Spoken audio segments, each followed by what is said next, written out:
Quem for que nunca ouviu, não toque no ungido do Senhor ou não toque nos ungidos, né, sendo utilizado por muitas pessoas como um tipo de aviso intimidador. Infelizmente, muitos líderes evangélicos, eles usam essas frases com o objetivo de amedrontar os membros da igreja.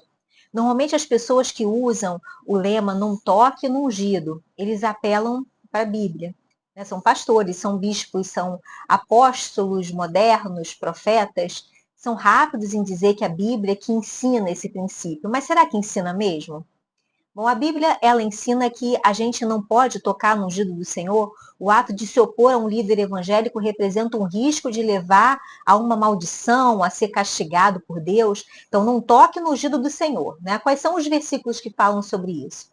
A gente tem várias passagens na Bíblia que traz expressões semelhantes ao famoso não toques no ungido do Senhor. Tá? Em Crônicas, em 1 Samuel, 2 Samuel, no Salmo 105. Né? Dentre todas essas passagens, talvez os textos de 1 Crônicas e do Salmo 105 sejam os mais conhecidos. Né? A ninguém permitiu que os oprimisse, por amor daqueles repreendeu reis, dizendo, não toques os meus ungidos e aos meus profetas não façais mal. Isso está lá em 1 Crônicas 16. Não toques nos meus ungidos e não maltrateis os meus profetas. Está em Salmo 105, 15. Eu creio que se a gente fizer uma leitura simples dessas passagens, a gente já nos mostra a relação direta entre elas, né? Então, obviamente, elas se referem ao mesmo assunto. Aqui a gente está falando do Salmo de Davi, onde ele celebrou a entrada da Arca da Aliança em Jerusalém, como sendo um ato poderoso de Deus. No seu cântico, Davi ele relembrou as maravilhosas obras do Senhor em favor de Israel ao longo da história. Ele falou sobre as promessas, sobre os livramentos que Deus concedeu para o seu povo desde a época dos patriarcas, Abraão, Isaac e Jacó, nos períodos de perambulações, né, do povo, até a conquista da terra prometida. Outros textos que são também muito utilizados por quem recorre ao não toque no ungido são aqueles que tratam da relação de Davi com Saul. E esses textos eles falam principalmente sobre a relutância de Davi em não fazer mal para o rei. Ele reconhecia Saul como sendo realmente ungido pelo Senhor. Então, um desses textos é o de Samuel 24, né? Nele a gente lê sobre como Davi teve uma oportunidade de matar Saul, mas Davi não fez isso sobre a possibilidade, né, dizendo que ele realmente era um ungido do Senhor. Então a gente encontra também uma situação muito semelhante em Salmos. Então Davi não permitiu, por exemplo, que Abissai matasse Saul, argumentando aquele que toca no ungido do Senhor não ficará inocente. Então, finalmente, quando Saul ele foi morto, Davi ele não poupou o homem que o matou. E antes de ordenar a sua morte, ele interrogou, né, falou com ele, disse: como não temeste tu estender a mão para matares o ungido do Senhor? Então, não toque no ungido. Como é que a gente interpreta isso, então? No Salmo, né, que fala, aparece também essa expressão, fala assim, não toque no meu ungido, não maltrate os meus profetas.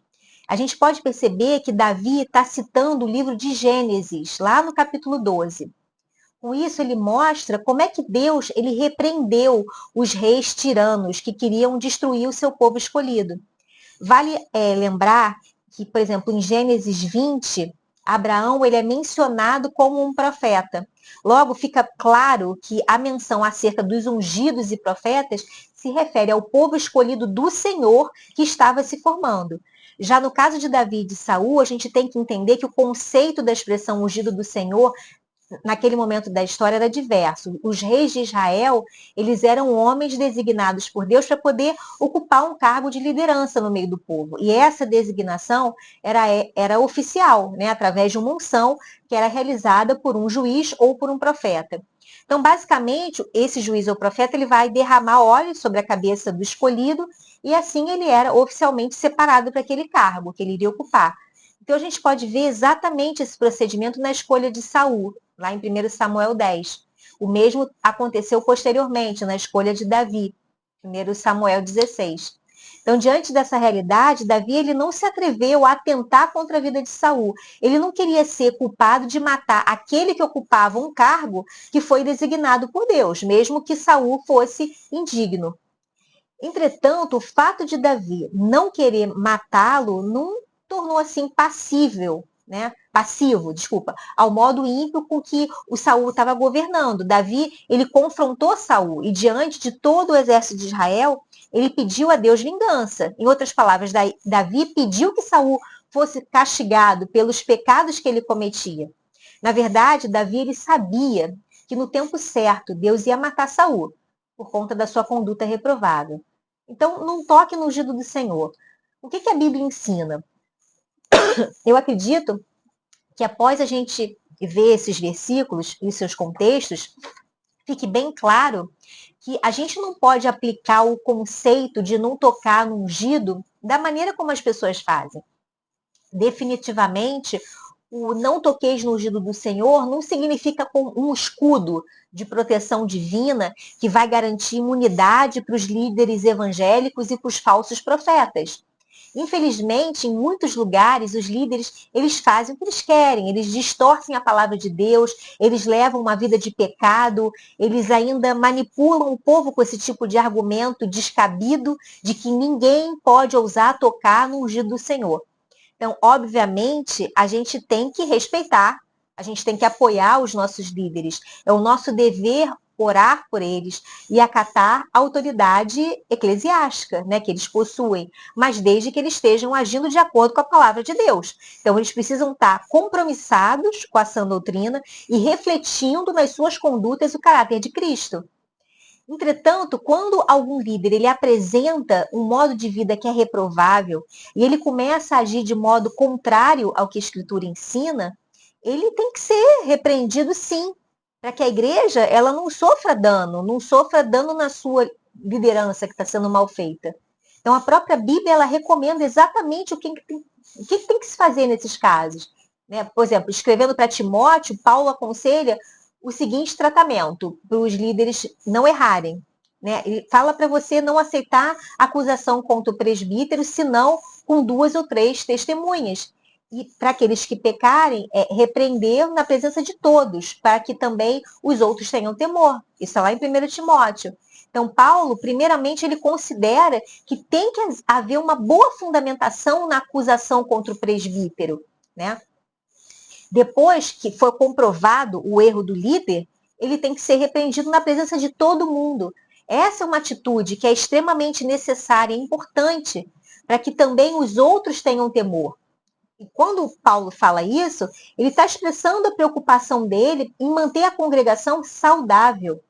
Você vê na epístola, por exemplo, de Gálatas, a gente encontra na prática algo muito parecido com a recomendação de Paulo para Timóteo. Existem algumas diferenças, né? Mas Paulo repreendeu o apóstolo Pedro na presença de todos, por conta de um comportamento errado que ele havia adotado e que estava causando prejuízos para a igreja.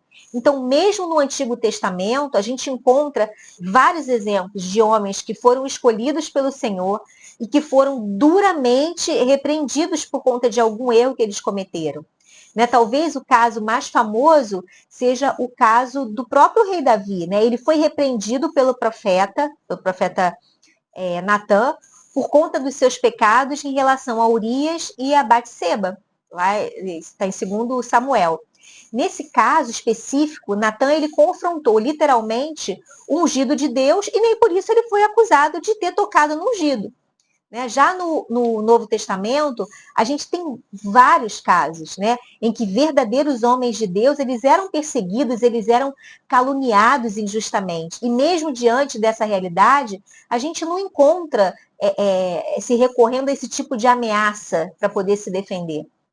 Então, novamente, o apóstolo Paulo, ele escreve para Corinto, por exemplo, e ele declara que para ele parecia que Deus havia colocado os apóstolos no último lugar, como se eles fossem condenados à morte, porque eles padeciam de fome, eles tinham sede, tinham carência de recurso, eles eram esbofeteados, injuriados, perseguidos, difamados, como se fosse a escória do mundo. Né? Eu acho que a gente não ia ter tanta gente hoje em dia querendo ser apóstolo e profeta, como né? Se fosse seguir a risco que está se falando da palavra. Então, Paulo, ele tinha falado com os membros que tratavam ele também de uma maneira terrível. né? Então, perceba que mesmo diante disso tudo, Paulo ele não foi assim, encontrado ajoelhado no meio do chão, pedindo, jogando praga em cima das pessoas de Corinto. Ao invés disso, Paulo escreve: ai de vocês, pois vocês tocaram no ungido do Senhor. Né? Ele não falou nada disso. Né? Então, quanta diferença, né? Quanta diferença que a gente vê para o que está escrito para aquilo que é falado hoje em dia. Né?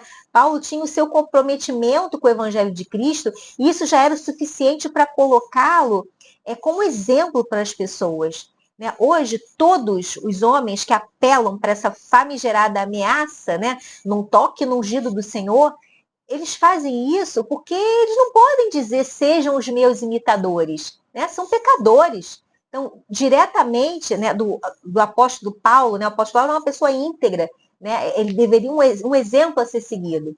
Né? Então, por conta disso, a gente tem que prestar muita atenção ao que está sendo falado hoje em dia em cima dos púlpitos, ver se essa pessoa ela realmente tem a condição, né, de repreender os outros, falando esse tipo de falácia, né, que, como eu expliquei, não tem fundamentação bíblica alguma. Né? Então, temos que ficar atentos ao que tem acontecido dentro das igrejas hoje em dia.